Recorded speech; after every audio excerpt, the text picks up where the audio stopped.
I didn't find out about my son's wedding from him. There was no save the date card, no phone call, no mother-son dinner where he nervously shared the news and asked for my blessing.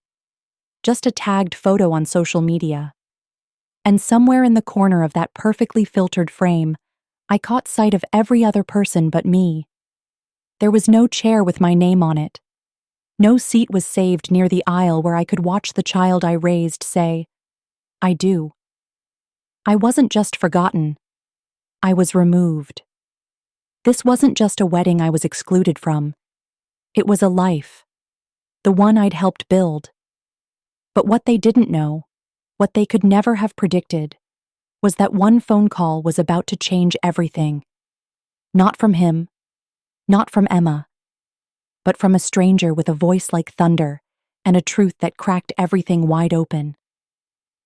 The first time I suspected something was wrong, it wasn't because of what he said. It was because of what he didn't say.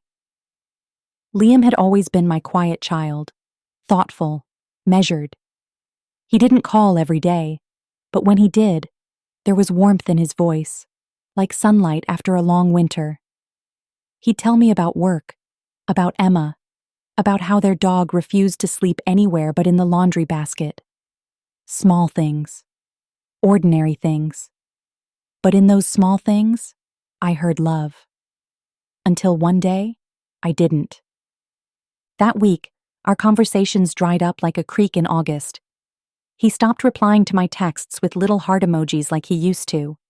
Calls went unanswered. I told myself he was busy. Work. Life. Wedding planning, maybe. I had no reason to think otherwise. I even laughed to myself one night saying, "He's probably overwhelmed trying to pick out centerpieces and tuxedo colors." Still, something in my chest tugged. I remember standing at the kitchen sink, rinsing a mug he left behind last Christmas. White ceramic with a chip in the handle, and the words, "Best son ever," etched in fading red letters. I'd bought it for him when he was 10. He'd laughed and called it corny, but he used it anyway, year after year. It was just sitting there, stained with old coffee rings, like a memory someone forgot to take home. That day, I opened Facebook like I always did, just to check in, just to see. The first image that popped up stopped my breath. It was a photo of Emma and Liam, arms wrapped around each other, beaming. In the background, I saw white chairs, flower petals scattered across grass, twinkle lights strung from trees. Her caption read, "Marrying my best friend in 2 months. Countdown begins. Future Mrs. Thompson." I froze. Not because they were engaged. I'd known that much already. They told me over dinner one autumn evening, and I'd clapped my hands together and cried. Not out of sadness, but joy. Because I wanted that for him. Companionship, stability, a love that held him the way I always tried to. But that caption, that timeline, that image of a celebration already in motion, it stunned me. 2 months. And I hadn't received a single word. Not a call. Not an invitation. Not even a save the date magnet to stick on my refrigerator, next to the grocery lists and doctor appointment cards. At first, I told myself it must have been a mistake. Maybe they sent invitations, and mine got lost in the mail. Maybe they were planning a surprise for me, something sweet and thoughtful, the way Liam used to be. But days turned into weeks, and the silence grew teeth. I asked once, casually, over the phone. "So," I said, trying to keep my voice light, "how are the wedding plans going?" There was a pause. Then Liam said, "We're keeping it simple, Mom. Really small. Just a few close friends. Nothing big." Close friends. I swallowed that sentence like glass. It wasn't just that I wasn't invited. It was that I wasn't considered close. After everything. After late-night fevers and scraped knees and college tuition, and 29 years of folding my dreams into his so he could stand taller, I wasn't considered close. I didn't argue. I didn't press. I just murmured, "Sounds lovely," and let him change the subject. That night, I sat at the foot of my bed, the soft hum of the ceiling fan spinning overhead, and stared at the edge of the invitation I never received. Imagined it. Pale cream cardstock, gold lettering, my name written in cursive. It didn't exist. And somehow, that hurt more than if it had, and I'd been told not to come. Because exclusion without explanation feels a lot like erasure, and a mother knows when she's being erased. I didn't cry that night. Not out loud. I just folded my hands in my lap, whispered a prayer to no one in particular, and asked a question I wasn't sure I wanted the answer to. When did I stop being part of his story? The first time I met Emma, she smiled like someone who had already made up her mind about me. Liam had been dating her for nearly a year before he brought her around. He said she was busy, that she traveled often for work, that the timing hadn't felt right. I didn't press. I wanted to respect his space, his pace. When he finally asked if I'd host them for dinner, I cleaned the apartment top to bottom, ironed my tablecloth, lit the candles I'd been saving for something special. I even made his favorite, chicken piccata with lemon capers and rosemary potatoes, because I thought maybe, just maybe, this woman would love him the way I had, and I wanted to welcome her in. Emma walked in with a kind of confidence I recognized immediately. Not the gentle kind, not the warmth that fills a room.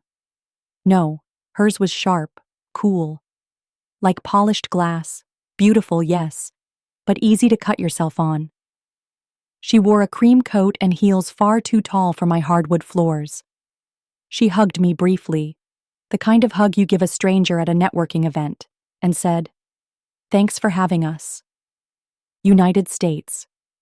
That word stung more than it should have. Liam tried to bridge the awkwardness. He poured wine, told jokes, reminisced about the time we got stuck in the snow during a road trip to Ohio. I laughed, genuinely.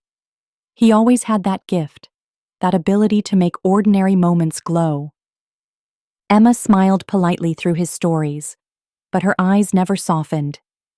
She didn't ask about me, didn't comment on the photos lining my wall, Liam's graduation, his childhood artwork, the one of us from a camping trip where I held a fish bigger than my forearm, and he laughed so hard he nearly fell into the lake. Halfway through dinner, she excused herself to the restroom. Liam leaned in and whispered, "She's just a little shy, doesn't warm up easily." I nodded, told him it was okay, that I understood. But something in my chest told me I didn't. When she returned, the rest of the evening rolled by in pleasantries. She complimented the food, offered to help clear the plates, and as they left, she thanked me again. Still, there was something missing. A lightness, a sense of connection. After they left, I stood in the doorway a moment too long, watching the elevator numbers blink down. I couldn't shake the feeling that I'd just failed a test I didn't know I was taking. It wasn't until weeks later that the distance between us widened. Liam called less. Our conversations became shorter, more careful. When I asked about wedding plans, if they'd thought of a venue, a date, he changed the subject. Said they were still figuring things out. I knew what that meant. It meant I wasn't being factored in. The next time I saw them was at a cousin's engagement party. Emma arrived late, dressed in a black cocktail dress with not a hair out of place. Liam stood when she entered, pulled out a chair, and introduced her to family with a gentle hand at her back. She greeted everyone with grace, smiles, eye contact, even laughter. But when she reached me, she paused. A small, measured smile. "Margaret," she said, like she was testing the weight of my name. And then, before I could respond, she added, "I hope you understand we're trying to keep the wedding really intimate. Family can be complicated." She didn't say it cruelly. She said it as if it were a foregone conclusion, as if she were already certain I would nod, accept it, disappear quietly into the background. And I did nod. Not because I accepted it, but because I recognized it. I'd spent my whole life navigating rooms where I wasn't quite welcome but stayed anyway. For Liam. For his dreams. For the little boy who once whispered that I was his favorite person in the world. But Emma didn't see that boy in me. She saw inconvenience, baggage, a complication she didn't want walking down the aisle beside her future. And Liam? He didn't correct her, didn't look at me and say, "Of course you'll be there, Mom." He just reached for her hand, and in that one small gesture, I realized she wasn't marrying into my family. I was being quietly pushed out of hers. The photo stopped me in my tracks. I had just come in from the cold, arms full of groceries, the kind I only bought when I was expecting company. Fresh flowers, soft cheeses, the imported olives I usually passed over because they felt like a luxury with no audience. I had told myself that maybe this weekend, Liam and Emma would finally visit. Maybe we'd sit at the table and eat together, talk like we used to before intimacy became an excuse to exclude me. I kicked off my boots, shrugged out of my coat, and reached for my phone to check the time. That's when I saw it. A notification. A tag. My sister Teresa had posted a picture of Liam on her story. A repost, technically, from Emma's feed. It was a candid. Liam and Emma, standing beneath a floral archway, holding hands and grinning at each other like the world had fallen away, and only they remained. Behind them, guests in rows of white chairs, sunlight dappling their shoulders, petals scattered across the aisle like something out of a bridal magazine. At first, I stared without breathing. It didn't compute. I scrolled down, reread the caption, waited for my mind to catch up with my eyes. Still floating from the best day of our lives. Thank you to everyone who made it magical. Thompsons, forever, just married. My fingers trembled. I had to set the phone down, slowly, gently, like it might explode in my hands. They were married, not getting married, not soon to be, not plans in motion. Married. And I hadn't even known what day it was happening. I scrolled through more photos. One of Emma and her bridesmaids, holding champagne flutes. One of Liam dancing with Emma's mother, her mother, not me, beneath twinkling lights. And then I saw it. A wide group shot, guests lined up like a choir of support. My siblings, my cousins, even a couple of Liam's high school friends I hadn't seen in years. They had all been there, and I hadn't. Not by mistake, not due to oversight, by choice. His. I sat at the kitchen table, my untouched groceries slowly thawing in their bags, and stared at nothing for a long while. The hum of the refrigerator filled the silence. A fly tapped against the window pane, persistent and irritating. But I couldn't move. My hands had gone still in my lap, fingers curled inward like they were trying to hold on to something invisible. I thought about the dress I had bought months ago, tucked away in my closet under a plastic cover. Dustless, unworn. A navy blue sheath with a delicate lace overlay, and a matching wrap I'd splurged on because I told myself it was the last time I'd get to be a mother of the groom. I'd wanted to feel beautiful, to stand at the edge of the aisle and see my son smile as I took my seat. Now it felt like a joke, a punchline I never saw coming. I didn't cry right away. Grief, I've learned, doesn't always arrive with drama. Sometimes it comes in the quietest moments. In the way you walk to the sink, pour a glass of water, and realize you're trembling. In the way you unpack groceries like you're on autopilot, tucking away strawberries and artisan cheese you bought for a celebration that never included you. And as I stood there in my kitchen, phone face down, dress still hanging like a question mark in my closet, I realized the truth that no mother ever wants to say aloud. My son had chosen a future that no longer had space for me in it. There's a kind of pain that doesn't scream. It sits quietly in your chest, heavy and unmoving, like a stone that refuses to dissolve. That was the kind of pain I lived with in the weeks after the wedding. People called. Not many, but enough. Teresa left a message on my voicemail, her voice stiff, overly cheerful. Wasn't it beautiful? Oh, Emma looked stunning. I didn't want to bother you that weekend since I assumed you couldn't make it, but I hope everything's okay. I didn't respond. What could I say? That I hadn't been invited to my only son's wedding? That I found out he'd married through a stranger's caption and a cousin's reposted photo? That while everyone else toasted champagne and danced under fairy lights, I had sat in silence, staring at the ceiling, listening to the radiator hiss like it was trying to keep me company? I couldn't say any of that. The shame was too thick. Because as much as I wanted to be angry, I also kept asking myself the question no mother wants to voice. What did I do wrong? I replayed every conversation from the past year, every phone call, every text. Had I said something?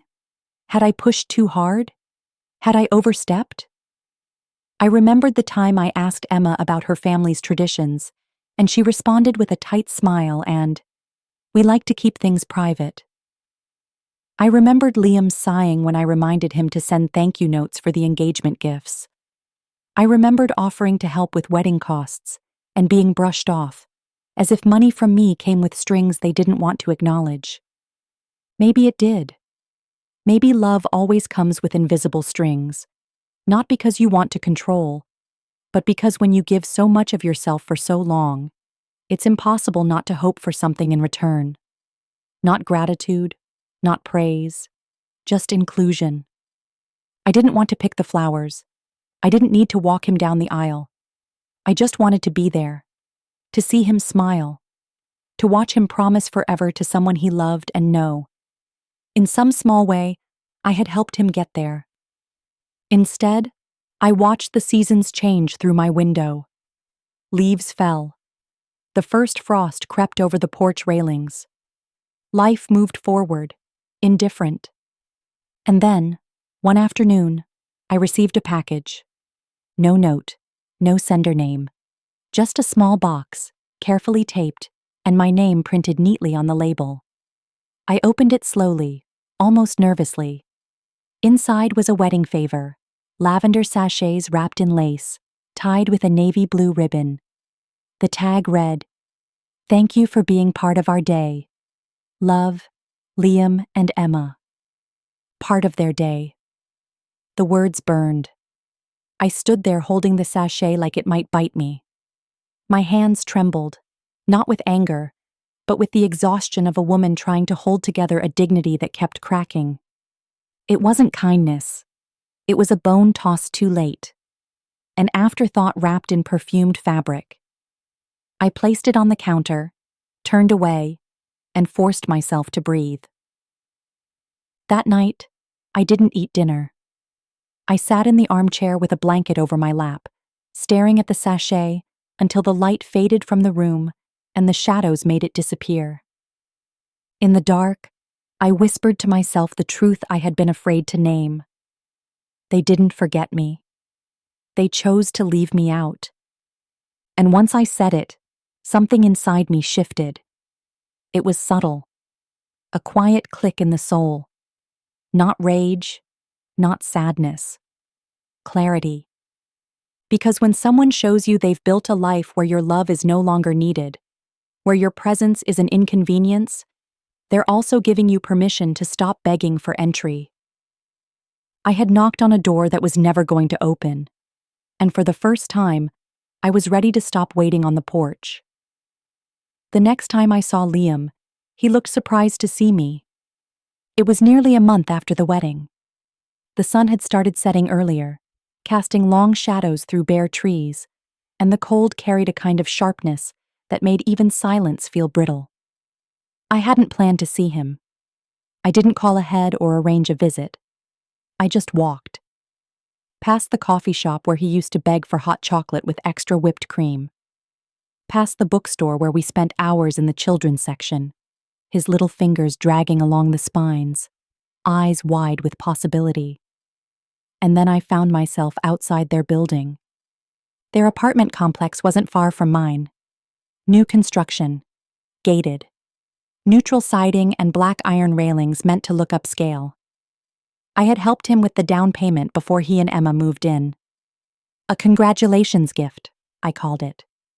A gesture of support. I remembered the way he hugged me that day, quick, distracted, and said, "You really didn't have to, Mom," even as he slid the check into his back pocket. I stood on the sidewalk, staring at the buzzer. My breath fogged in front of me. I didn't know what I was doing there. Part of me wanted to walk away. Part of me wanted to see his face, if only to remind myself that he was still real. That this strange, hollow version of our relationship wasn't some dream I could wake from.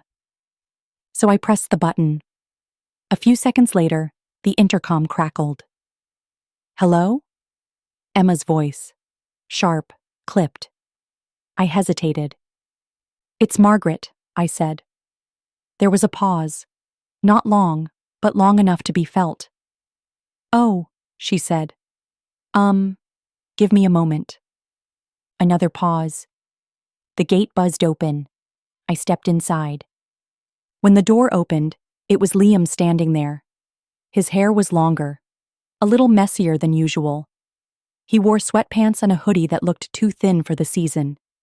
He blinked at me, confused. "Mom?" I offered a soft smile, one I had practiced in the mirror too many times to count. "I was in the neighborhood," I said. "Thought I'd stop by." He stepped aside, motioning me in. "Yeah, sure. Come in."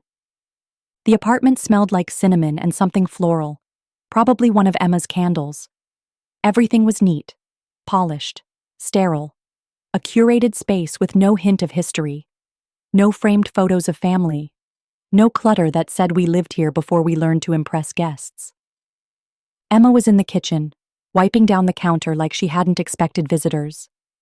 She didn't greet me, just nodded once, tight-lipped, and kept cleaning. Liam gestured toward the couch. "Do you want some tea?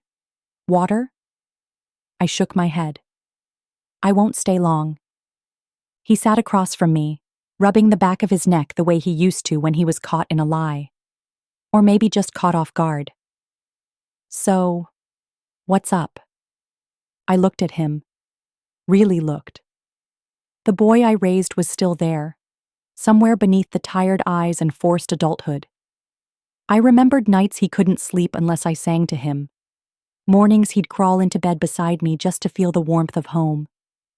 And now, he was a stranger wearing my child's face. "I wanted to say congratulations," I said. My voice didn't tremble. I was proud of that. "I saw the photos. You both looked happy." He shifted. "Thanks. It was a beautiful day." I nodded. It looked like it. Another silence. This one heavier. "You didn't invite me," I said. No accusation, just fact. He looked down at his hands. It was complicated. "Was it?" Emma's voice cut in from the kitchen. "We didn't want drama. We wanted peace on our day. Clean energy. No guilt." I turned to look at her. I didn't know my presence came with guilt. She finally met my eyes. "It's not personal. It was just about boundaries." Liam didn't speak. He just sat there, letting her words hang in the room like incense gone stale. "I carried you, Liam," I said softly, eyes still on him. "Through fever, through fear, through years where I barely had enough for both of us, but still gave you everything. I don't want anything from you. I just wanted to be there." He blinked fast. Once. Twice. "I didn't mean to hurt you," he murmured. I nodded. "But you did." And then I stood. picked up my coat, buttoned it slowly, like I had all the time in the world. That's all. I just needed to look you in the eyes and say it. Emma didn't move. Liam rose, uncertain. Can I call you sometime? If you want, I said, but I won't be waiting. And I left. Because sometimes the most powerful thing a mother can do isn't fight for a place in someone else's life. It's realizing she already belongs in her own. It's strange, the things you notice when your heart is finally quiet enough to listen. In the weeks that followed that visit, I found myself waking up earlier, not from restlessness, but from clarity. There were no more what-ifs twisting themselves into knots in my chest, no more imagined scenarios of apologies or second chances. Just stillness. Stillness, and the kind of silence that doesn't scream absence, but offers peace. I started watering my plants again, not just the way I used to when I was rushing out the door, but deliberately, tenderly. I spoke to them out loud sometimes, not because I expected them to grow faster, but because it felt good to hear my own voice. I rearranged the furniture in the living room, took down the old photo of Liam and me from the mantel, not because I wanted to forget, but because it hurt less when it wasn't staring back at me every time I sat down to read. I didn't throw it away. I placed it gently in a box marked "Before." Because some chapters aren't meant to be destroyed. They're just not meant to be reopened. People assume grief has a season, a start, a stop, like it comes with an expiration date. But losing someone who's still alive, someone who's just chosen not to see you anymore, that kind of grief has no tidy ending. It lingers. It rewrites everything. It colors your memories in strange shades. Joy tinged with betrayal. Laughter echoing with silence. I went to the grocery store one afternoon and saw a young mother holding her toddler's hand. The boy had Liam's curls, his gap-toothed smile. He was begging for animal crackers, and she was trying to say no, but laughing as she gave in. And suddenly, I was 29 again, balancing bills and grocery lists and bedtime stories all at once, carrying Liam in one arm while trying to calculate the price per ounce of cereal. I remembered the way he used to cling to my legs when he was tired, how he'd fall asleep with his face buried in my collarbone, like it was the only safe place in the world. I stood there in the canned goods aisle, blinking too fast, pretending to study a label so I wouldn't cry. Because that little boy was gone. Not lost. Not taken. He just chose not to come back. And that was the part I was still learning how to live with. One evening, I lit a candle and sat on the balcony with a cup of tea. The wind was gentle, carrying the scent of someone's cooking from a few apartments over. Onions, garlic, something warm. I sipped slowly, let my shoulders drop, and watched the stars come out one by one. I used to wish for things when I saw the first star. Silly things. Let Liam get that scholarship. Let him make the soccer team. Let him know I love him, even when I'm tired. Now I just whispered thank you. Not because everything was healed, but because for the first time in years, I was starting to feel whole. Healing doesn't come with trumpets. It doesn't come with apologies wrapped in neat little bows. It comes quietly. It comes in the way you stop checking your phone, hoping for a message that never arrives. It comes in the moment you realize you haven't spoken his name all day, and the world didn't collapse. It comes in the way you start choosing things just because you like them. Flowers for your table, music for your mornings, a new book, even if no one else will read it with you. I used to believe motherhood was about sacrifice, about giving and giving and giving until there was nothing left. But now I understand. Real motherhood, the kind that's rooted in love and not performance, doesn't erase you. It honors you. And if the child you gave everything to grows up and forgets that, it's not your job to remind him. It's your job to remember yourself.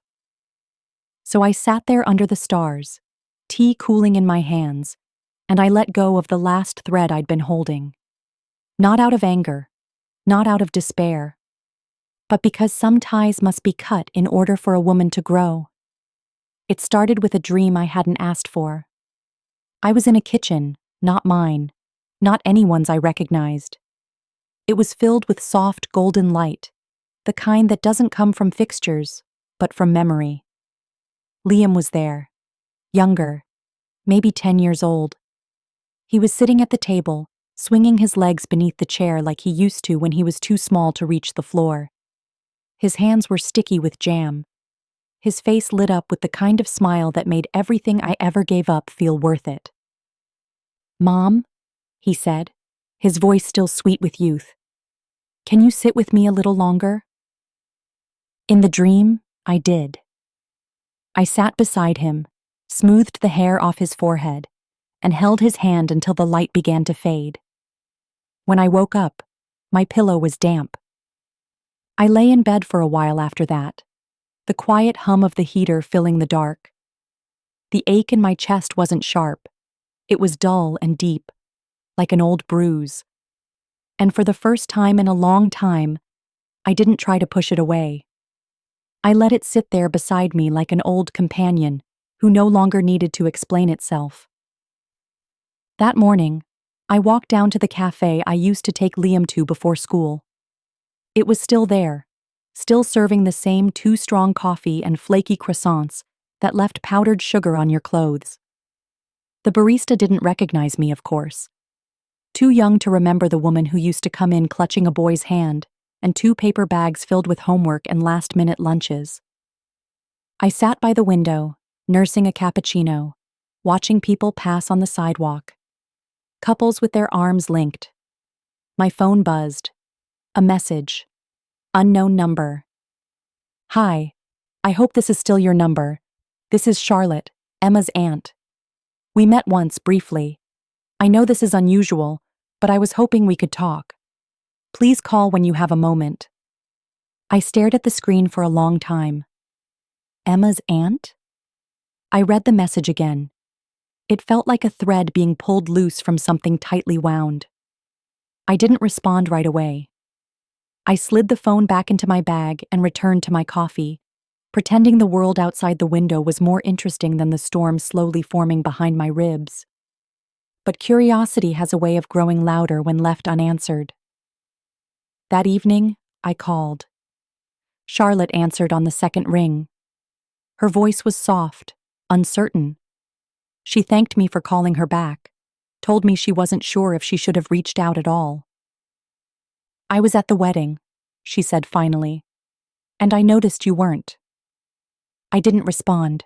I didn't need to. "I asked Emma," she continued, "and she said it was a mutual decision, that you'd chosen not to come. But I've seen the way families fall apart quietly. I just had this feeling it wasn't the truth." Still, I said nothing. Let her speak. "I'm not trying to cause trouble. But Liam," she paused here. "He looked incomplete that day. The smiles never quite reached his eyes. And I know it's not my place, but I felt like you should know something." The line crackled. "Emma didn't want you there.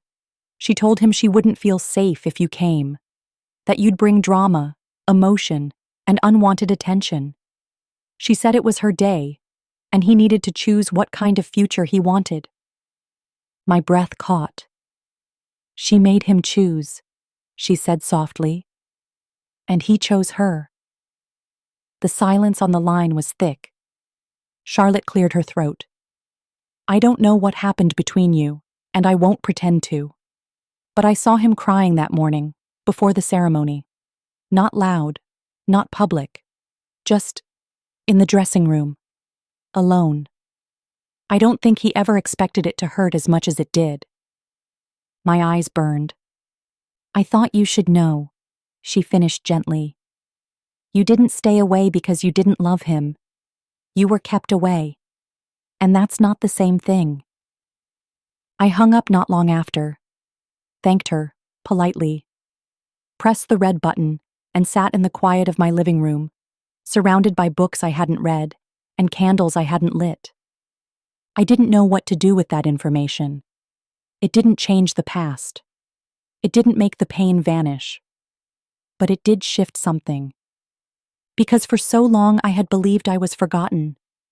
And now I knew the truth. I was never forgotten. I was removed. And that wasn't my failure.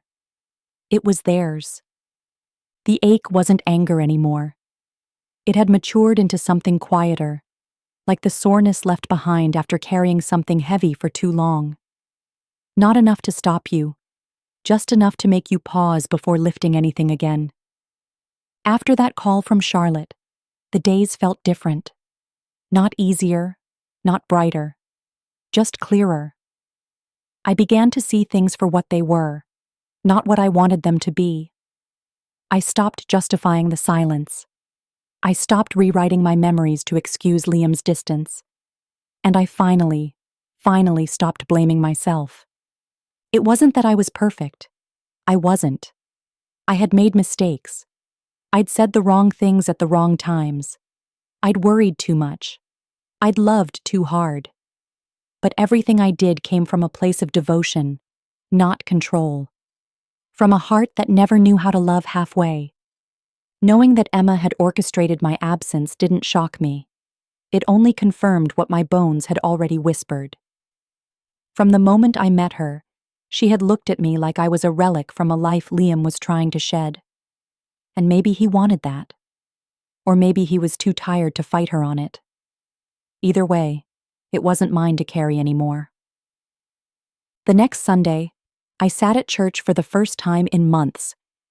Not because I was searching for answers, but because I needed to sit somewhere that didn't ask me for anything.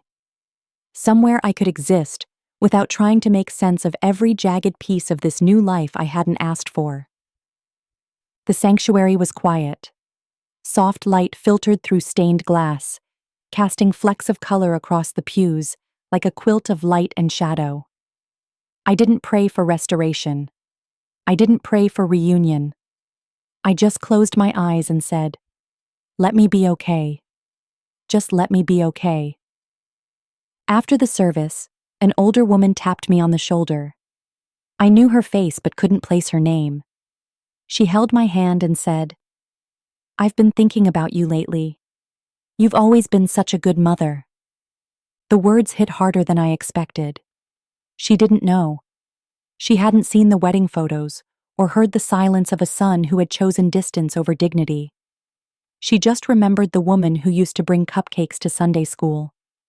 The woman who sewed costumes for the Christmas play. The mother who once waited outside in the snow for 2 hours because Liam refused to leave until he finished setting up folding chairs. And in that moment, I realized something important. Something simple. Something freeing. My story wasn't defined by the ending they gave me. I was more than a missing seat at a wedding. I was more than a name omitted from a guest list. I was more than a misunderstanding that had grown into erasure. I was the woman who stayed. The woman who sacrificed sleep and comfort and dreams to build someone else's future. The woman who, even now, could look at the world with soft eyes instead of bitter ones. I left church with a strange kind of peace pressing against my ribs. Not because anything had been fixed. Not because there were promises of reconciliation or redemption. But because I no longer needed those things to feel whole. Back home, I opened the closet and looked at the dress I had bought for the wedding. I had left it hanging there all this time, tags still intact, as if I were waiting for some occasion that might justify keeping it. But it wasn't a dress for waiting anymore. I pulled it out, unzipped the plastic, and laid it across my bed. The navy blue shimmered faintly in the light, elegant and untouched. I didn't cry when I looked at it. I didn't mourn what it was supposed to mean. Instead, I made a decision. I would wear it. Not for Liam. Not for Emma. Not for a room full of people who didn't want me there. I would wear it for myself. Because I was done dressing in silence. And it was time, finally, to be seen. It was a Tuesday when I wore the dress. There was no occasion, no invitation, no curated guest list or gold-trimmed envelope to justify it. Just a quiet morning, a pot of tea steeping in the kitchen, and a sliver of light falling across the bed, where the navy blue gown lay waiting, like it too, had grown tired of being forgotten. I took a long shower, dried my hair slowly, not out of vanity, but reverence. I treated myself the way I used to prepare for Liam's milestones, with care, with intention, with hands that knew the value of showing up even when no one asked. The dress slipped over my shoulders like a memory I'd almost given up on. It fit perfectly, the way I'd hoped it would when I first tried it on months ago. Only now, it didn't feel like a mother of the groom dress. It didn't feel like it belonged to a woman waiting in the background, hoping to be acknowledged. It felt like armor. I stood in front of the mirror and studied myself. The soft lines around my eyes, the streaks of silver beginning to thread through my hair. I looked like someone who had lived, who had loved, who had endured. I didn't look younger. I didn't look glamorous. But I looked true. And for the first time in a long time, I liked what I saw. I walked to the cafe a few blocks away, the one with the mismatched chairs and creaky floorboards, the one that knew me by name. A few people glanced up as I entered. One of the baristas paused mid-latte, her eyes skimming my outfit before offering a slow, genuine smile. "You look beautiful today," she said. "Thank you," I replied, smoothing the fabric over my hips. I thought so too. I sat by the window and sipped my tea, not because I was waiting for someone, but because I wanted to be still in the company of myself. I watched as the city moved around me, people rushing to meetings, dogs tugging impatiently on leashes, a group of schoolchildren crossing the street in a crooked line of backpacks and laughter. And then my phone rang. I didn't recognize the number, but something in me knew. I hesitated, thumb hovering over the screen, before finally answering. "Hello?" There was a pause, a breath, then his voice. "Mom?" Just that. One word. Fragile. Unsteady. Like he wasn't sure if I'd answer or hang up. Like he knew that even if I did answer, it wouldn't mean forgiveness. Not yet. "Liam," I said. My voice was calm. Too calm, maybe.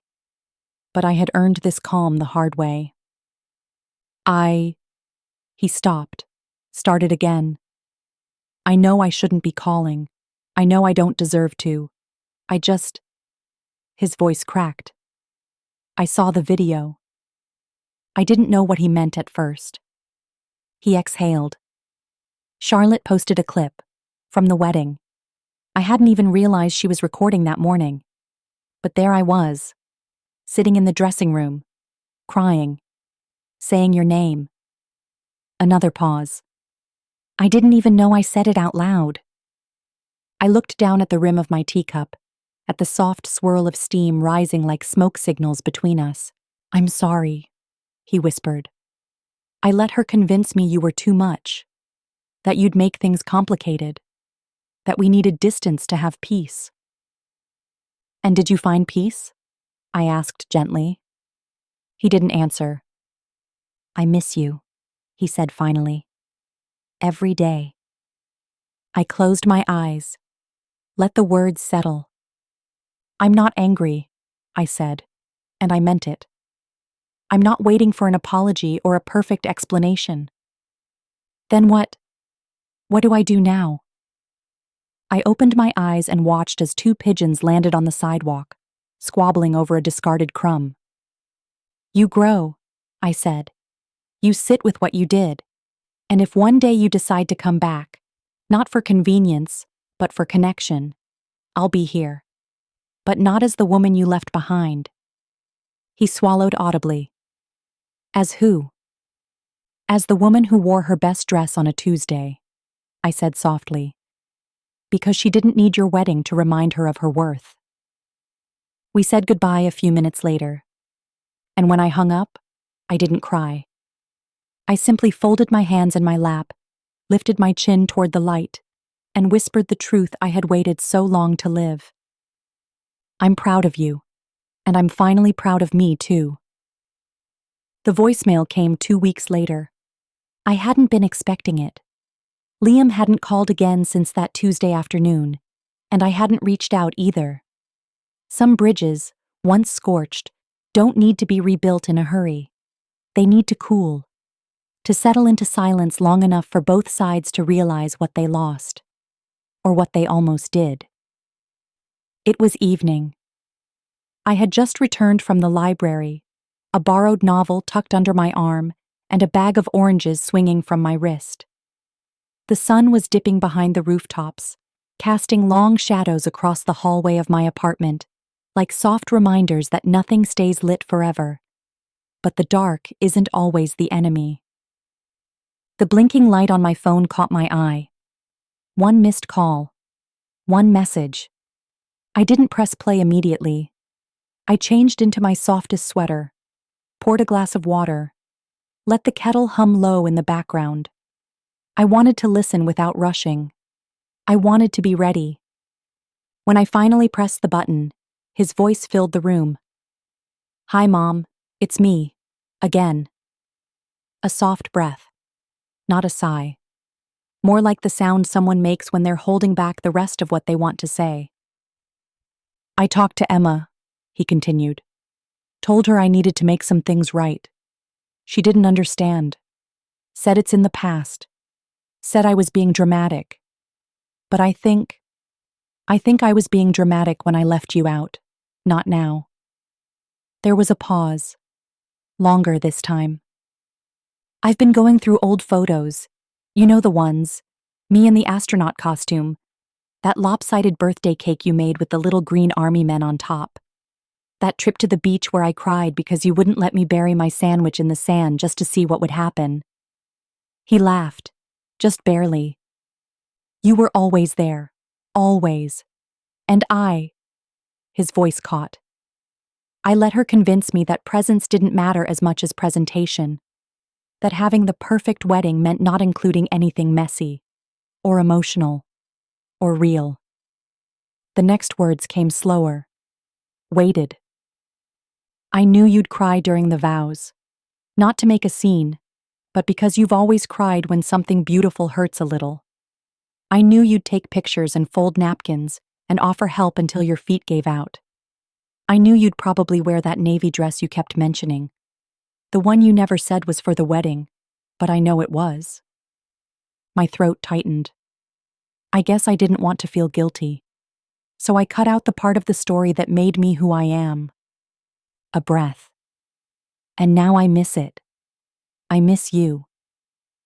There was a shuffle, the rustle of paper maybe, or a sleeve brushing against the mic.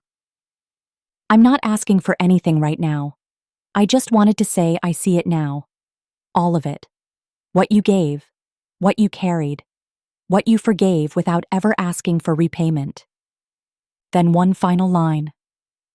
"I'm sorry I made you wear your best dress alone." The message ended. I sat in the quiet afterward, the kind of quiet that doesn't rush to fill itself. The kind that trusts you to sit still and just feel. And I did. Not with bitterness, not with pity, but with a strange kind of grace. Because he had said what mattered. Not perfectly, not with all the right words in the right order, but with honesty. And sometimes, that's the most anyone can give. I didn't call him back right away. I let the message live in my chest for a while, warm and unfamiliar. Like sunlight slipping through closed curtains, reminding you the world still exists outside your grief. Later that night, I pulled the navy dress from my closet once more. Not because I was planning to wear it, but because I wanted to see it again, to remind myself that I had once chosen to stand tall in it, even when no one was watching. It was mine, just like my healing, just like my peace, just like the quiet hope fragile and flickering, that maybe one day he wouldn't just remember me. He'd return. It had rained that morning, the kind of soft, lingering rain that turns everything gray, but not gloomy. I watched it from the window, a cup of tea warming my hands, steam curling up like a quiet reminder that some things, like pain, dissipate slowly if you just let them be. By then, I had stopped wondering whether Liam would call again. I wasn't waiting. I wasn't keeping score. I had tucked the memory of that voicemail into a safe place, not to revisit it daily, but to know it was there if I ever needed to remember that I wasn't imagining things. That he had remembered. That he had seen me, if only for a moment. Healing, I was learning, didn't come all at once. It came in small moments of reclaiming yourself, putting on lipstick again just because, buying flowers with no intention of arranging them for someone else, saying no to an invitation, not because you were bitter, but because you were tired, and that was enough. So when the knock came at the door that afternoon, I wasn't expecting anything. The rain had stopped, but the world still smelled like it, clean and unsettled. I assumed it was the neighbor with the missing package again, or a delivery meant for someone else. I opened the door, and there he was. Liam. Not in a suit. Not with a dramatic apology. Just in jeans and a faded green hoodie, his hands stuffed deep into his pockets like he wasn't sure what to do with them. His hair was damp from the rain. His eyes were tired. But they were his. For a moment, we just stared at each other. There wasn't a script for this. There was no handbook on what to say to the mother you excluded from your wedding. The woman who raised you through hurricanes and heartbreaks and still showed up even after you turned your back. I didn't know if I should come, he said finally. But I wanted to. I nodded once, stepped aside. Come in. He entered slowly, glancing around like the walls might look different now that he wasn't looking at them through guilt. They didn't. Same pictures, same bookshelf, same faint scent of lavender and lemon wood polish. But everything felt different, and we both knew it.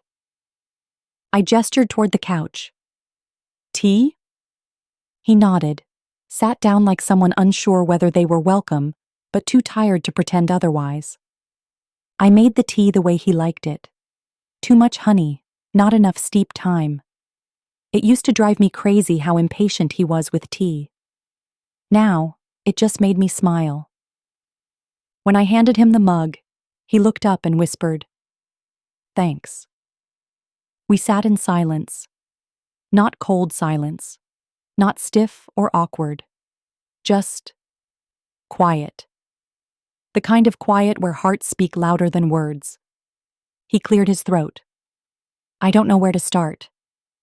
You already started, I said. He looked down at his tea, swirling it gently like it held answers. I thought it would be easier without you there. Less complicated. More presentable. I didn't say anything.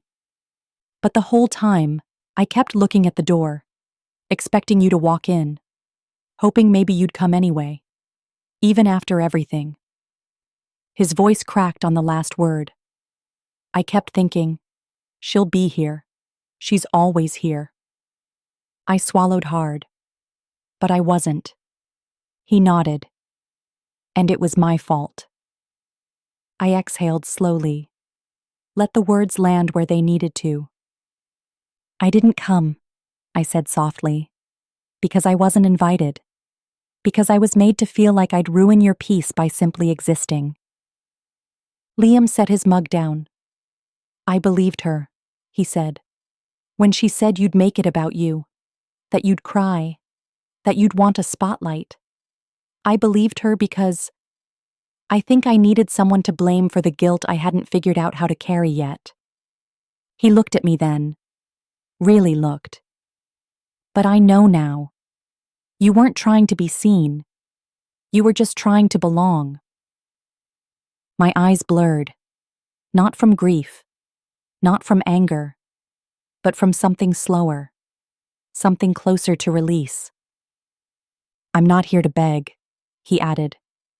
"I just want to start again, if you'll let me." I looked at him, my son, older now, flawed, bruised by his own choices, but present. "You don't start again," I said quietly. "You start from here." And that was enough. For now. We didn't talk about everything that day. There were still things that lingered between us. Years of unspoken words, the slow erosion of trust, the quiet resentments that had grown roots in the dark. But not everything has to be uprooted at once. Some things you leave buried until the soil is ready, until you're strong enough to face what might still be alive down there. After Liam left that afternoon, the apartment felt changed. Not louder, not messier, just different. As if his presence had unsettled something I hadn't realized had gone dormant. A door had been cracked open. Not fully, not wide enough to step through, but enough to let a little light in. He didn't stay long, just long enough for a conversation, 2 mugs of tea, and a long, lingering hug at the door that neither of us had the words to explain. "I'll call you soon," he'd said. I didn't answer. I just nodded, because hope can be too fragile to speak aloud when it's new again. That night, I didn't sleep right away. I sat in bed, lights off, listening to the wind outside my window. It had picked up, strong enough to shake the trees and hum through the cracks around the frame. But I wasn't afraid. Not of the storm. Not of the quiet. I pulled out a box I hadn't touched in years. It was tucked behind old sweaters in the back of my closet, taped shut the way you seal something that once meant everything, until it didn't. Inside were all the old pieces of us. Mother's Day cards drawn in crayon, school portraits with forced smiles and crooked collars, ticket stubs from the circus, from movie nights, from a science museum in the city we never did go back to. I ran my fingers over each one slowly. Not in mourning, but in remembrance. You can love a memory and still let go of the version of someone who made it with you. You can treasure the child without clinging to the adult they became.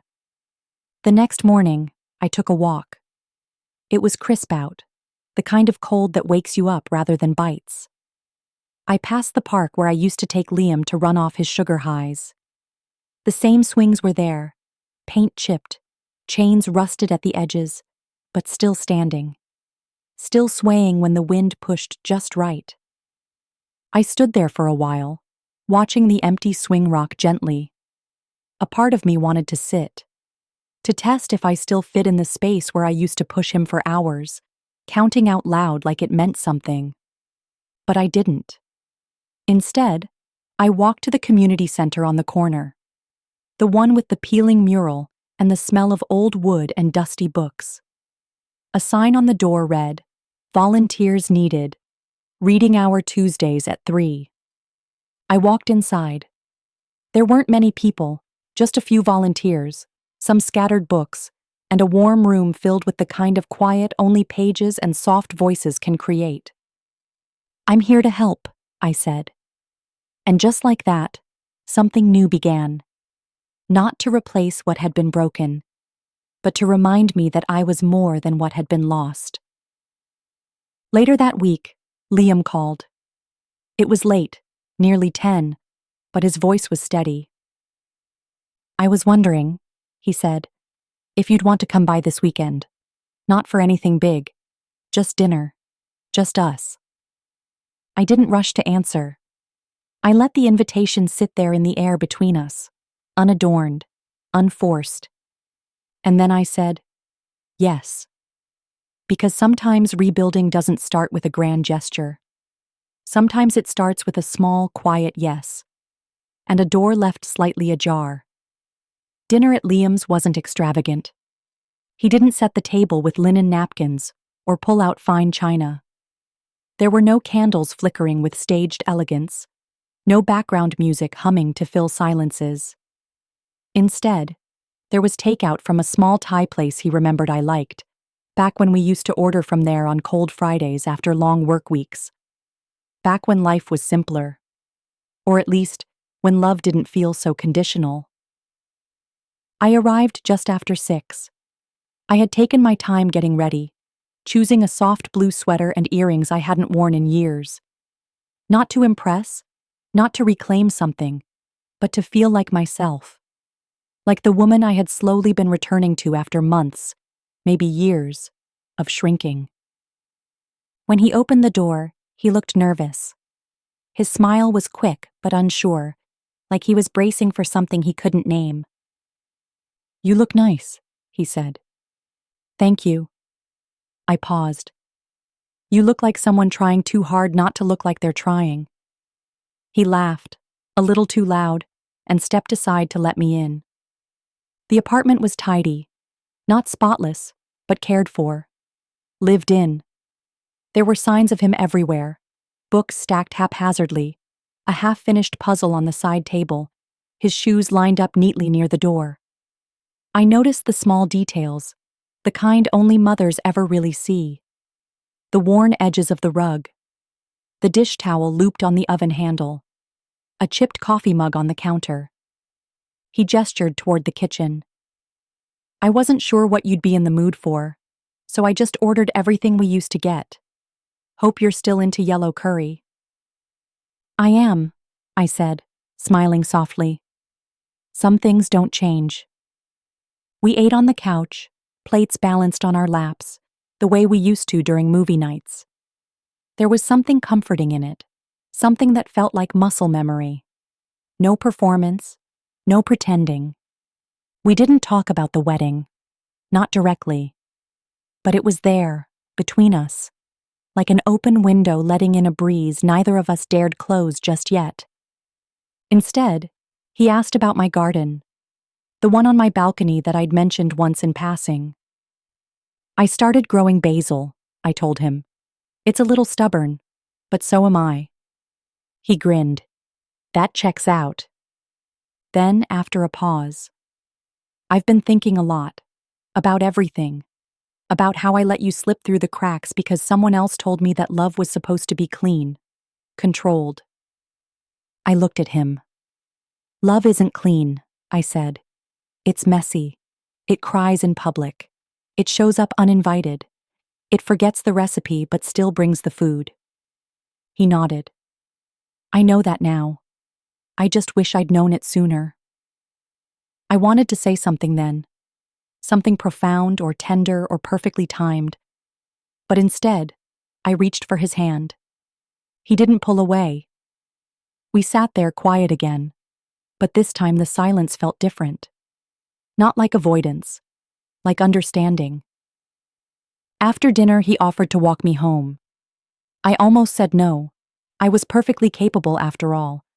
But there was something in his eyes, something tentative and reaching, that made me say yes. It was a short walk. The air was cool, the sky low and gray with the promise of rain. We passed the florist shop that used to be a bakery, the bookstore that had closed down. The world had changed around us, and yet somehow, here we were, side by side, trying to learn each other all over again. At my door, he paused. "I don't know what this is going to look like," he said. "I don't know how to make up for what I did." I stepped closer, placed a hand on his cheek the way I used to when he was small and feverish and lost. "You don't have to make up for it," I said gently. "Just don't do it again." He nodded. His eyes shone with something I hadn't seen in a long time: humility, gratitude, love, raw and unvarnished. As he turned to leave, I called out, "Liam." He looked back. "You were wrong, you know," I said. "About what?" I smiled. "I didn't wear the navy dress alone. I wore it with every part of me that you forgot you came from." He didn't respond. He didn't need to. Sometimes the best answers are the ones held in silence. with eyes that finally see you and hearts that are learning how to stay. Spring arrived slowly that year, not with a sudden burst of sunshine or a dramatic shift in the wind, but in quieter ways. Buds showing up on branches that had been bare for so long, birds returning to familiar ledges, and the way the morning air began to smell just a little less like survival and a little more like hope. Liam called more often, not every day, not even every week, but regularly enough that the silence between us no longer felt sharp, more like a soft hum in the background, something still healing, but no longer broken. We didn't try to fix everything. That's something I had to learn. Some things aren't meant to be restored to what they were. They're meant to be rebuilt into something new, something that remembers the cracks and chooses to grow around them instead of pretending they don't exist. One Saturday, I invited him over for dinner. Just him. No grand gestures, no expectations. He offered to bring wine. "You remember what I like?" I asked. He laughed. "Honestly, no. But I figured it wouldn't hurt to ask this time." Progress. I spent the day cooking, not out of obligation, not out of some desperate need to prove myself, but because it brought me peace. The rhythm of chopping, the sizzle of garlic and olive oil, the scent of thyme and lemon drifting through the kitchen. It reminded me of all the meals I had made when he was young. When food was the love language we both understood best. When I couldn't afford much, but I could afford flavor, warmth, consistency. He arrived right on time, a bottle of red in one hand and a bouquet of tulips in the other. "For you," he said, almost shyly. "I know you like daffodils better, but the market was out." "I love tulips," I said, and I meant it. Because it wasn't about the flower, it was about the thought. We ate on the balcony, the air crisp but kind. The table was small, tucked against the railing where I'd placed pots of basil, lavender, and rosemary. My little garden. My quiet rebellion against everything that had once made me feel small and dependent. He complimented the food. He even helped with the dishes, which I noticed without making a fuss. Years ago, I might have pointed it out. Might have praised him like a mother desperate for scraps of validation. But now? Now I simply let him be a grown man doing the bare minimum of kindness, and I let that be enough for the night. As we sat afterward, sipping our wine and watching the sky soften into dusk, he asked a question I hadn't been expecting. "Do you think I could have turned out differently?" I turned to him slowly. "What do you mean?" "If I'd had a different mom, if you hadn't adopted me, would I have been better? Kinder? Less? Less what?" He looked down. "Selfish. Blind." I took a breath. Let the question settle like dust in the air. "You were always going to be you," I said gently. "But love doesn't make someone perfect. It just gives them a place to come back to when they get lost." He looked at me then, and I saw it in his eyes, the boy who used to run home with scraped knees, not because he needed bandages, but because he knew I'd be waiting with open arms and a glass of apple juice. "I got lost," he said quietly. "I know," I whispered. And maybe that was the closure we needed. Not an apology drawn out in tears and dramatic declarations. Just two people acknowledging that the road had cracked. But somehow, we were still here. Still walking. When he left that night, he hugged me a little tighter. Said he'd call next week.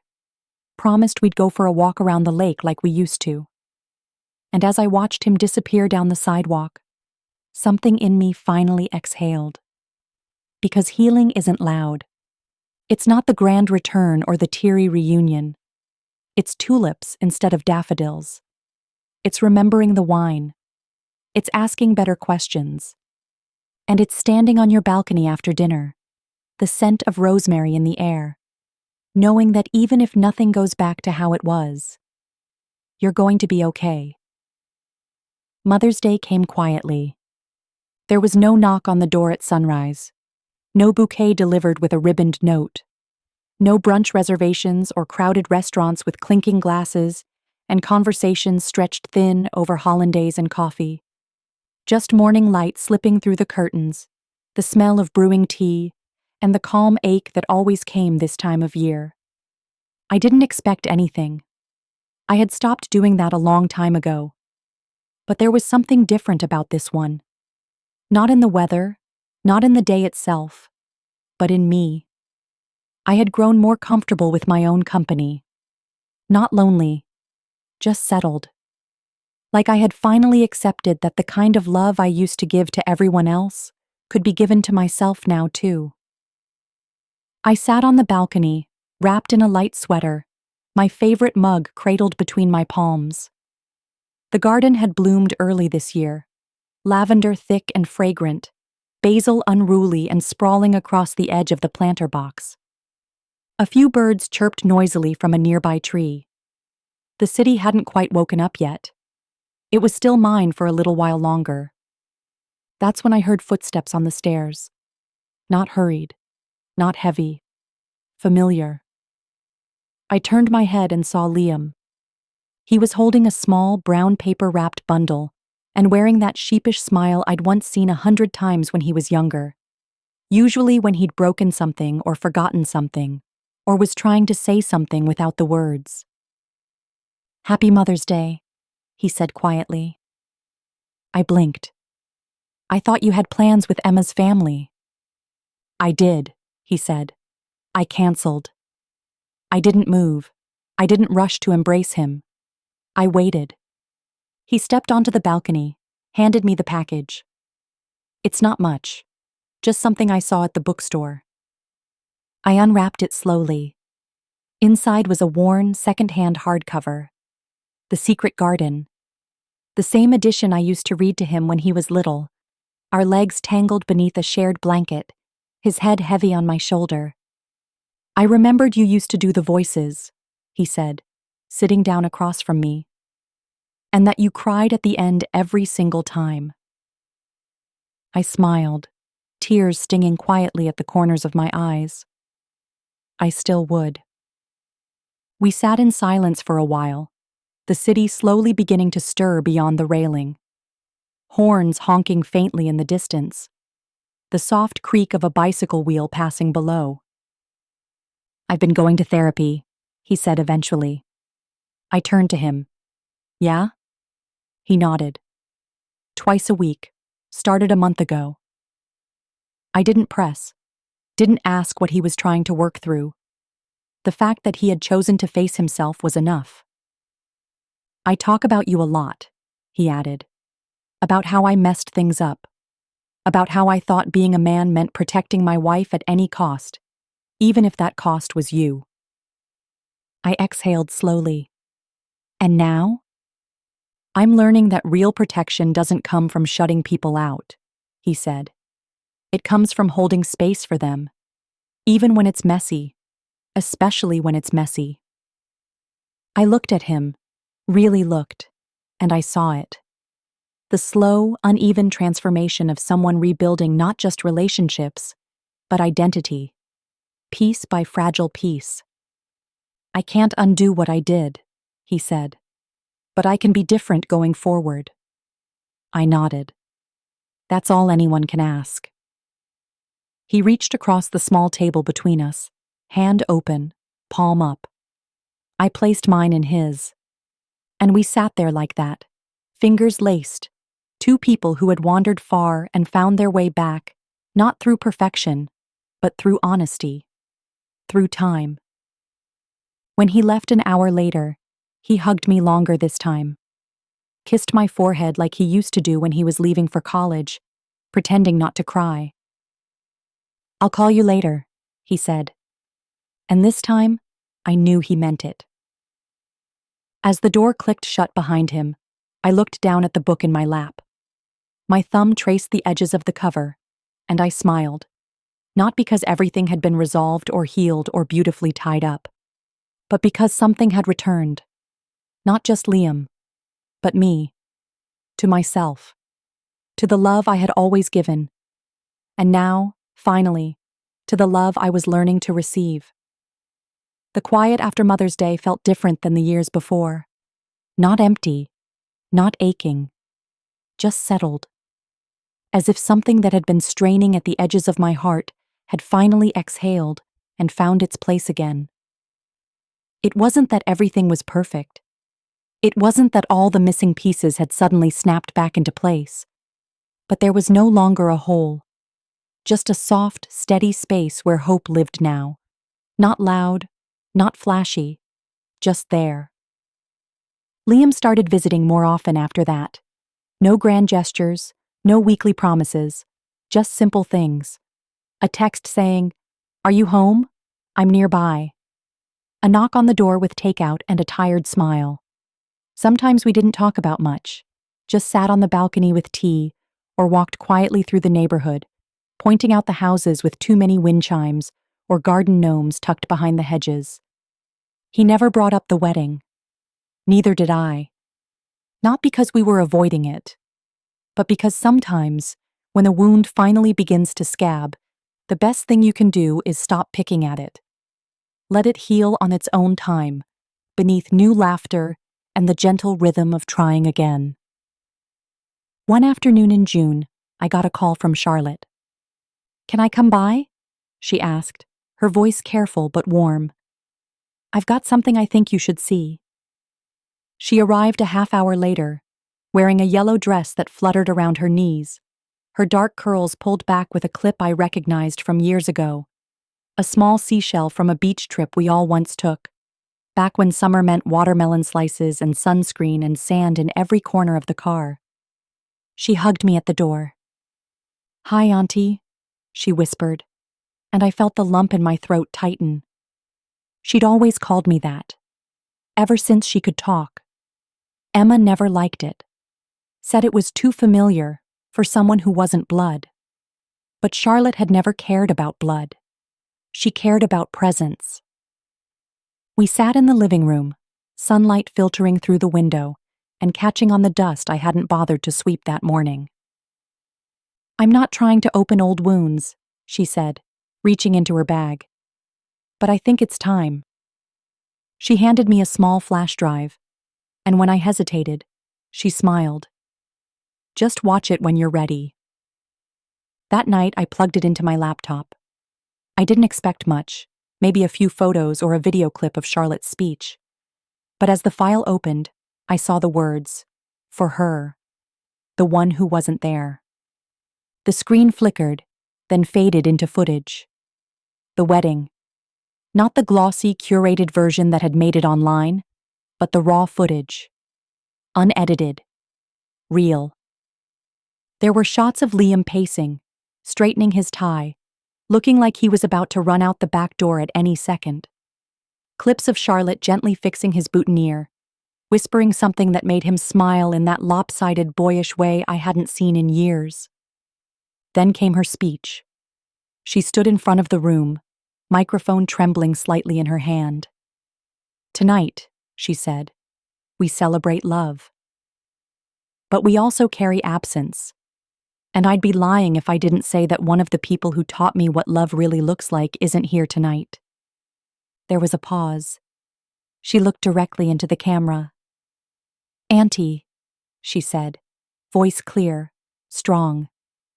"You're not here, but you're still everywhere." She talked about the afternoons I watched her after school, when her mom was too busy to pick her up. The homemade cookies. The time I helped her build a science fair volcano from scratch. The day she came to me crying after her first heartbreak, and I didn't tell her to toughen up. I just listened. "I don't know why you're not here tonight," she said, "but I know this. Love doesn't need an RSVP. It just needs to be real, and yours always was." I paused the video. I didn't cry right away. I just sat there, my hand pressed against my chest, as if I needed to hold my heart in place. because it wasn't about the wedding anymore. It never really was. It was about the quiet erasure. The way love, when deemed inconvenient, can be edited out of moments it helped create. The way people can pretend you were never part of their beginning because they don't want you in their middle or end. But Charlotte hadn't let that happen. She'd remembered. And in doing so, she'd reminded me. I wasn't invisible. I was just too powerful to fit in someone else's small idea of family. I let the video play again, all the way through this time. And when it ended, I closed the laptop slowly, folded my hands in my lap, and whispered, "Thank you." Not just to her, but to the girl I used to be. The woman who stayed up late sewing hems and soothing nightmares and making space for everyone else's joy. She was finally being seen. The first time Liam said thank you, and meant it, we were walking through the farmer's market. It was late summer, the kind of golden heat that doesn't press, it just rests gently on your shoulders. We wandered past stalls bursting with peaches and sunflowers, jars of honey catching the light like small stained glass windows. Children tugged at parents' hands, and someone was playing a cello near the fountain, the notes slow and aching. We weren't talking about anything important, just debating whether tomatoes were better on the vine or the little heirloom kind that looked like marbles. I reached for a bunch of basil and held it up to my nose, breathing in deeply. "That smell," I said, "takes me right back to the kitchen window at the old place. Remember?" Liam smiled. "I do. You used to let it grow wild. Said it reminded you of yourself." "Stubborn and hard to kill," I said with a laugh. He paused for a moment. His eyes softened, and he reached over to take the basil from my hands. "Thank you," he said, not looking away. "For all of it. For what you gave. What you kept giving. Even when I didn't deserve it." The words landed so gently, I almost didn't feel them at first. But then they rooted themselves deep, the way real things do. We didn't say much more after that. We just kept walking, shoulder to shoulder, through rows of ripe things and open air, and it felt like something had finally shifted. Not loudly, not all at once. Just enough to breathe easier. That night, I sat on the edge of my bed and thought about the version of me who used to cry into her pillow, trying to understand how the boy she raised could grow up and forget who held the pieces when the world tried to break him. I thought about the quiet hours in the hospital when he was 10 and burning up with fever, and how I stayed in that stiff plastic chair until my spine ached, just so he'd wake up and see me still there. I thought about every birthday cake, every late-night math session, every school play I clapped too loudly for, every fight I swallowed because being right wasn't as important as being steady, every bruise I wore in silence because a mother's love, I had believed, was supposed to be invisible. But now I knew better. Love doesn't have to disappear to prove its depth. It doesn't have to bleed to prove it's real. And it doesn't have to be thankless to be true. The days that followed weren't perfect. There were still small frictions, still things left unsaid. But the difference now was this. I no longer built my worth on whether or not my son saw it. I saw it. I had learned to love the sound of my own laughter again, to spend money on things that brought me joy without checking the price tag 3 times. I had begun painting again, not for anyone to admire, but simply because color had started whispering to me after years of silence. One afternoon, I received a letter. Handwritten. No return address. The envelope was sealed with wax, the kind you see in old movies, and inside was a note from a woman I had never met. She'd seen the live stream, the one where I spoke my truth, not to shame, not to destroy, but to reclaim. She said she hadn't spoken to her own mother in nearly 6 years, that the hurt was thick between them, the kind that suffocates more than it wounds. But after watching me, listening to the quiet way I told my story, she said something in her began to stir. "I'm not ready to forgive her yet," she wrote, "but I think I'm ready to stop hating her." And somehow, that felt like a win. Not because I needed to be anyone's savior, but because telling the truth, even softly, can be a light for someone else fumbling through their own darkness. When I folded the letter and placed it inside my journal, I realized I didn't feel lost anymore. Not because Liam and I had patched every crack, not because the world had suddenly remembered me, but because I had stopped waiting for an invitation to belong. I had built a life, quietly, gently, from the pieces no one else wanted to carry. And now, with each new sunrise, each quiet dinner, each unexpected thank you, I could feel it. I hadn't just survived. I had arrived. Not to the life I once begged for, but to the one I created for myself. And it was enough. Some stories don't end with a standing ovation. They end with a closed door, a deep breath, and the soft sound of your own footsteps leading you home. Mine didn't have a dramatic reconciliation. There was no last-minute toast at someone else's wedding, no tearful montage, no public apology wrapped in roses and regret. There was only time, slow, uneven, and honest. It came in sips of tea, awkward silences, and the choice to show up again anyway. Liam and I are still learning each other. Not as mother and child the way we used to be, where I gave everything, and he assumed it would never run out. But as adults, both of us scarred and stumbling, trying to rebuild something with tools neither of us were taught to use. We don't talk about the wedding much. He still flinches when it comes up, like he's afraid the memory might undo all the new ground he's finally begun to stand on. I've learned to let him keep that discomfort. Not out of punishment, but because it's his to carry. Some lessons, after all, only hold their shape when held by the hands that broke them. Emma's no longer in the picture. It wasn't a dramatic fallout, just a slow, inevitable unraveling. Liam never gave me all the details, and I never asked. Because closure doesn't always come from understanding the end of someone else's choices.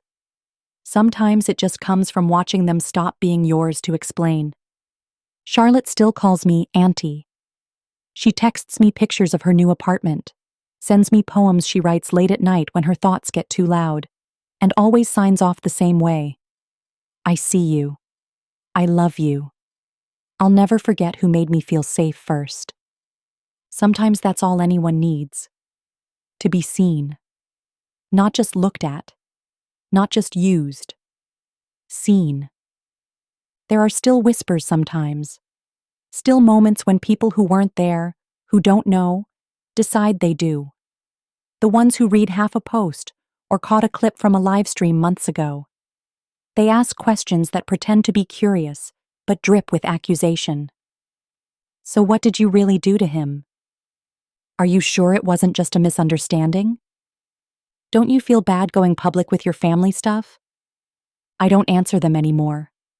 Not because I don't have answers, but because I no longer owe anyone an explanation for surviving something I didn't ask to be thrown into. You don't need to tell your whole story to be worthy of peace. You just need to stop letting other people write it for you. And mine? It's quieter now. I've started writing again, not just journals and lists, but little essays and stories. Nothing fancy, nothing for the world to read. Just me, sitting at my kitchen table in the early morning, tapping words into a laptop while the sky slowly wakes up outside. My home is small. Mine. I painted the living room walls a pale green that reminds me of fresh starts. I hung art that makes no sense to anyone but me. I keep a jar of lemon drops by the door, not because anyone else likes them, but because I do. The basil still grows wild on the balcony. I let it. Not because I don't know how to prune it, but because I finally stopped trying to control everything that dares to take up space. Some mornings, I sit outside and listen to the city move beneath me. Buses groaning at stoplights, dogs barking on the corner, the occasional burst of laughter from kids walking to school. I sip my tea and stretch my legs and feel something I never thought I would feel again. Free from the version of motherhood that demanded silence. Free from the weight of other people's shame. Free from the lie that love must hurt to mean something. Would I do it all again? Yes. I would still choose Liam. But I wouldn't disappear in the process. I wouldn't trade my voice for their comfort. I wouldn't fold myself smaller just to keep the peace that never really belonged to me. I wouldn't wait for someone else to hand me worth like a receipt at the end of a transaction. Because now I know. The people who love you will see you. Even in your worst moments. Even when you're not useful.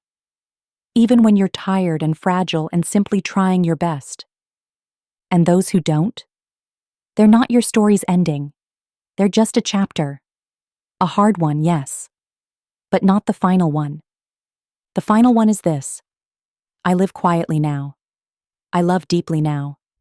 And I rest, finally, without guilt. There is no applause here. No fanfare. Just soft music on the record player. A warm blanket draped over my shoulders. And the kind of peace that doesn't ask to be earned, only accepted. I made it. Not perfectly. Not without pain. But fully. And in the end, that was more than enough. Thank you for watching. If this touched something inside you, type, "I'm listening," in the comments. Click left for the next story, and subscribe for more like this.